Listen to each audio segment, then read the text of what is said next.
Bicara soal kasus-kasus yang melibatkan anggota kepolisian ini bisa dilihat dari beberapa aspek penyebabnya. Apakah itu terkait skandal, kepentingan politik, sampai urusan bisnis. Coba kita lihat ada beberapa kasus yang melibatkan anggota kepolisian terkait skandal. Kita bawa memori kita ke beberapa tahun yang lalu.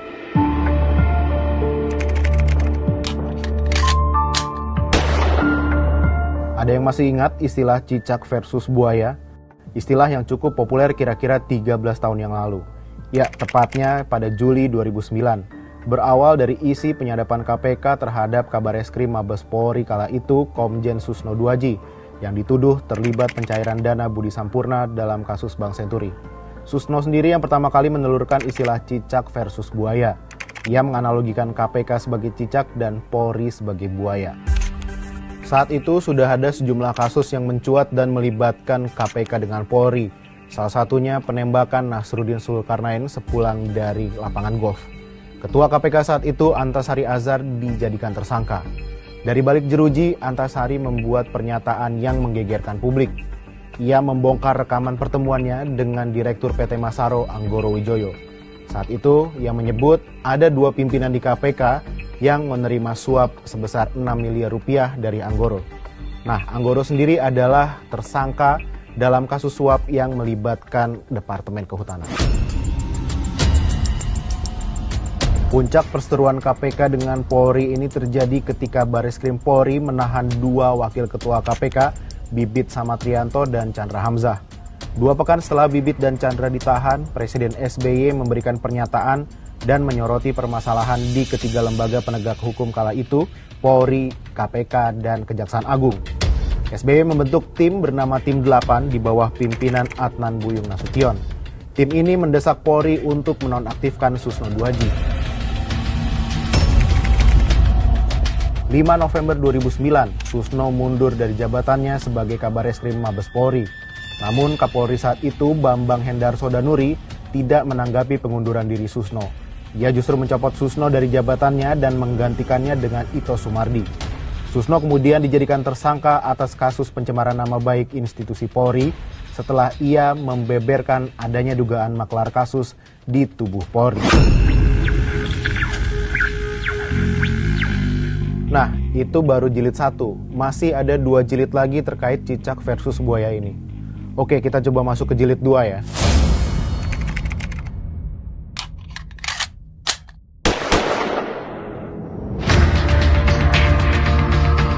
Di 2011, kasus ini berawal dari adanya dugaan korupsi simulator SIM senilai 196 miliar rupiah yang melibatkan bekas Kakor Lantas Polri Irjen Joko Susilo.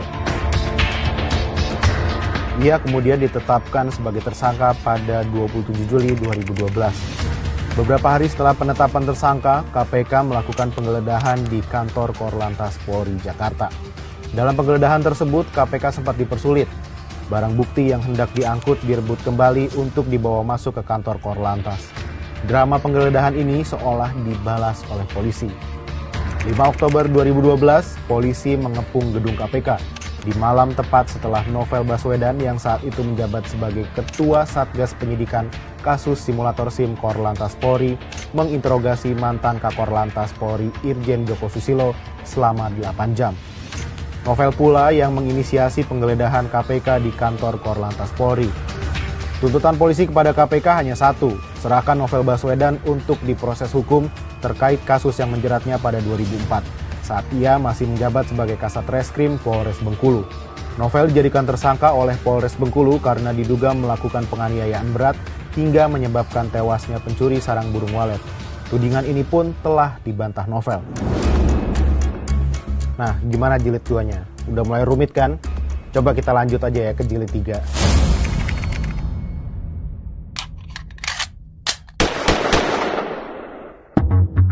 Jilid 3 ini muncul di era kepemimpinan Presiden Jokowi pada Januari 2015.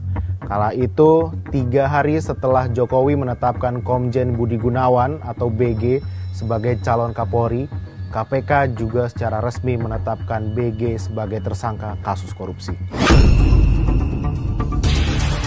Menurut Abraham Samad, Ketua KPK saat itu, kasus BG ini udah menjalani penyidikan setengah tahun lebih. Penetapan sebagai tersangka dilakukan berdasarkan 2 alat bukti. 11 hari setelah penetapan tersangka BG oleh KPK, polisi menangkap Wakil Ketua KPK Bambang Wijayanto atau BW. Penangkapan tersebut didasarkan pada pengakuan Sugianto Sabran, bekas anggota legislatif dari fraksi PDIP. Tudingannya adalah sebagai dalang kesaksian palsu dalam sengketa Pilkada Kota Waringin, Kalimantan Tengah di tahun 2010. Nah, sehari setelah penangkapan BW, giliran Wakil Ketua KPK Adnan Pandupraja diadukan ke Bareskrim Polri atas dugaan pemalsuan surat notaris untuk menguasai saham PT Desi Timber. Habis itu, 2 hari kemudian Wakil Ketua KPK Zulkarnain menyusul. Ia diadukan ke kepolisian dengan tuduhan dugaan korupsi dana hibah Program Penanganan Sosial Ekonomi Masyarakat Jawa Timur di tahun 2008. Wah, makin rumit ini urusannya. Nah, nggak berhenti sampai di cicak versus buaya. Masih cukup banyak kasus yang melibatkan anggota kepolisian, khususnya yang berbau skandal. Ini nih salah satunya. Masih ingat dong kasus Joko Chandra di tahun 2020 lalu? Pengusaha ini bebas melenggang ke luar negeri, padahal statusnya buron atau DPO.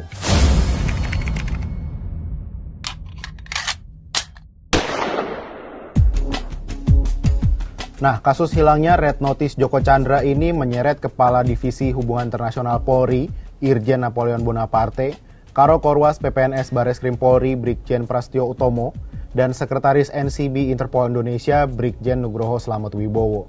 Dalam kasus ini, Napoleon Bonaparte divonis 4 tahun penjara. Ia terbukti secara sah menerima uang sebesar $370.000 Amerika Serikat dan $200.000 Singapura sebagai upaya untuk menghapus nama Joko Chandra dari daftar pencarian orang yang dicatatkan di Ditjen Imigrasi. Sedangkan Brigjen Prastio Utomo divonis 3,5 tahun penjara. Kemudian MA memangkas masa tahanannya jadi 2,5 tahun penjara. Prastio dinyatakan terbukti melakukan pemalsuan surat dan membiarkan Joko Chandra melarikan diri, serta menghalangi penyidikan perkara.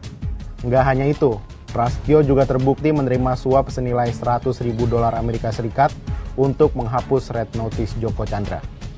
Nah, sementara itu, Brigjen Nugroho Slamet Wibowo dimutasi dari jabatan Sekretaris NCB Interpol Indonesia menjadi analis kebijakan utama bidang kajian pengembangan Lemdiklat Polri.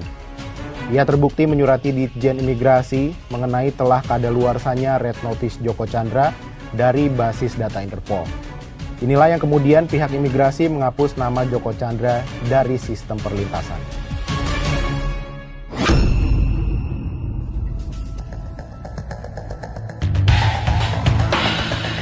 Nah, itu kira-kira kasus besar yang menyeret anggota kepolisian yang berbau skandal. Coba kita geser sedikit ya ke kasus-kasus anggota kepolisian yang berbau bisnis.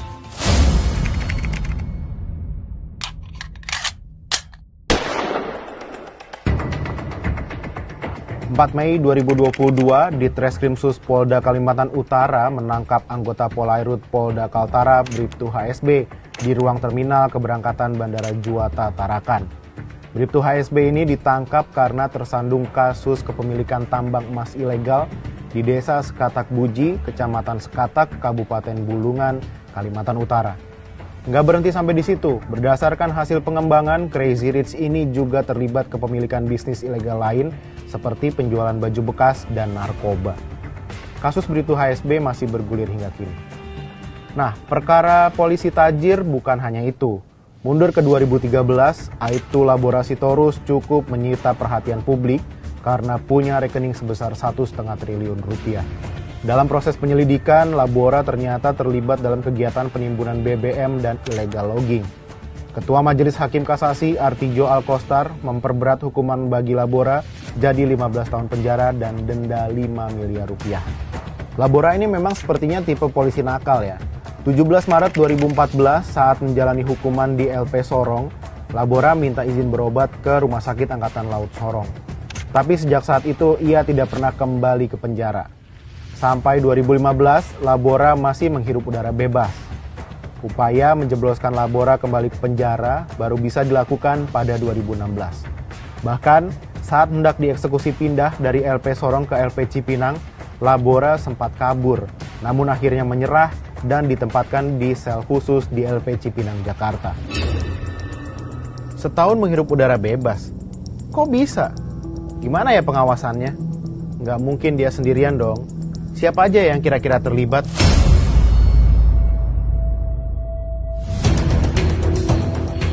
Nah, selain kasus-kasus sebelumnya, ada beberapa kasus lain yang sebenarnya juga melibatkan anggota kepolisian, seperti polisi banting mahasiswa saat demo, polisi yang memanfaatkan mobil patroli untuk pacaran, sampai polisi yang dianggap mengacuhkan kasus pemerkosaan. Nah, terkait soal polisi yang dianggap mengacuhkan kasus pemerkosaan, beberapa waktu lalu lini masa Twitter ini juga sempat ramai dengan memuncaknya tagar percuma lapor polisi.